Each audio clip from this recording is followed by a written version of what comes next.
2026 টি-20 বিশ্বকাপে কি তবে ভারতে পা রাখছে না বাংলাদেশ ক্রিকেট দল?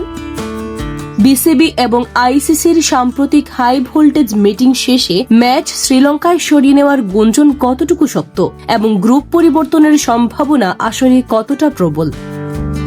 7 ফেব্রুয়ারি থেকে ভারত ও শ্রীলঙ্কায় যৌথভাবে শুরু হতে যাওয়া এই আসরে বাংলাদেশ গ্রুপ সিতে থাকলেও কলকাতা বা মুম্বাইয়ে খেলার ব্যাপারে ঘোর আপত্তি জানিয়েছে বিসিবি।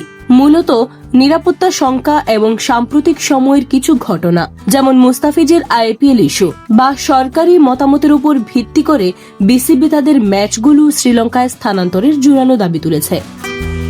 আইসিসি চেন্নাই বা তিরুবনন্তপুরমের মতো বিকল্প ভেন্যুর প্রস্তাব দিলেও বিসিবি তাদের অবস্থানে অনড়। মিটিংয়ে আমিনুল ইসলাম বুলবুল সহ নীতি নির্ধারকরা আইসিসির সাথে দীর্ঘ আলোচনা করলেও এখনো চূড়ান্ত কোনো সিদ্ধান্ত আসেনি। তবে গ্রুপ পরিবর্তনের একটি সম্ভাবনা উকি দিচ্ছে।